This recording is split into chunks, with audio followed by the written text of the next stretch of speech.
3위 피거랜드 갈링. 피거랜드 갈링은 38년 전부터 인간 사냥 대회의 우승 후보로 뽑혔을 만큼 큰 관심을 받았던 천룡인입니다. 현 시점에서는 신의 기사단 최고사령관으로 직위가 올라갔으며 어인을 감싸는 천룡인까지 처형하는 모습을 보여주었습니다. 최근 스토리에서는 직위가 한 차례 더 올라가며 갈링에 대한 기대감이 올라갔습니다. 임무를 제대로 수행하지 못한 세턴이 이무에게 죽임을 당하게 되는데 잠시 후 오로 성이 있는 권력의 방에 갈링이 들어오는데 방금 명을 받아서 말이지라며 반말을 시작합니다.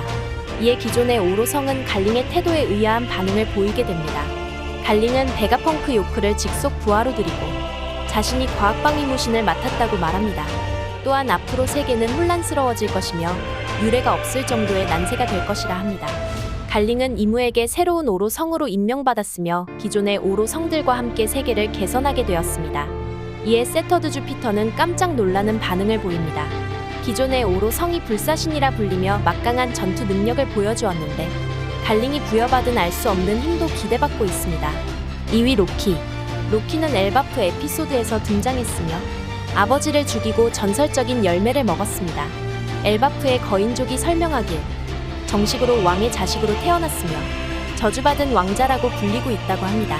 로키는 엘바프에서 책형을 처해질 만큼의 큰 사고를 쳤으며 도망칠 뻔한 것을 엘바프 전사들이 총동원해서 제압했다고 합니다.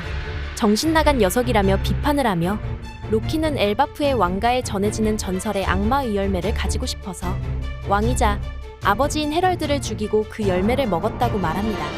만약 앞으로 저주의 왕자인 로키가 해방되면 세계는 무너질 것이라고 하며 엘바프의 수치라고 소리칩니다. 이어서 로키가 해루석 수갑에 묶여있는 모습이 나오는데 그 앞에는 루피가 서 있었습니다. 루피는 찌릿찌릿한 느낌을 받고 로키를 찾아왔으며 대화를 하다가 샹크스 이야기가 나오는데 루피는 샹크스가 엘바프에 왔다는 이야기에 좋아하다가 로키가 겁쟁이 해적이라고 하며 루피를 떠봅니다. 이에 격분한 루피는 곧장 기어포스의 폼으로 로키에게 주먹을 날립니다. 이에 로키는 쇠사슬에 묶여 못 움직인다고 말하며 속으로 사슬이 풀리면 바로 죽이겠다고 합니다. 로키의 자세한 전투 능력은 알 수 없지만 풀려나면 세계를 끝장낼 수 있다는 대사와 전설적인 열매를 먹었다는 이야기로 볼 때 세계관에서 손에 꼽히는 힘을 가지고 있을 것으로 보입니다. 1위 의문의 샹크스. 최신화에서 샹크스와 똑같이 생긴 인물이 등장했습니다. 엘바프 상공에서 검은 번개가 내리치더니 바닥에 오망성이 그려졌고 외투를 쓴 2명의 인물이 나타납니다. 놀랍게도 의문의 남성은 샹크스와 똑같이 생긴 인물이었습니다. 복장과 구도 그리고 얼굴이 말이 좋아해서 등장했던 샹크스와 동일하며 정체에 대한 독자들의 추측이 난무하고 있습니다. 확실한 것은 샹크스의 출생이 특별하다는 것. 로저는 갓벨리에서 록스 해적단과의 전쟁에서 승리하였는데 이때 갓벨리에서 나오면서 많은 보물들을 챙겨 나왔습니다.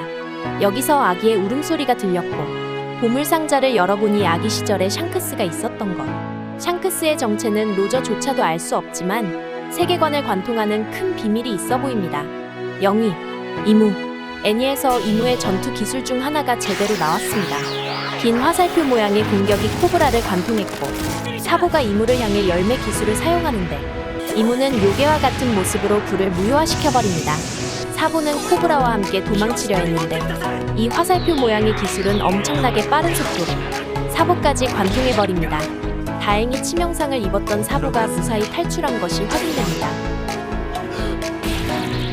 이무는 네펠타리 디 릴리라는 의문의 인물과 연관된 800년 전의 인물로 추정되고 있으며 오로 성에게 한 가지 요청을 하는 장면에서 네펠타리 비비를 원한다는 의미심장한 대사가 나오기도 했습니다.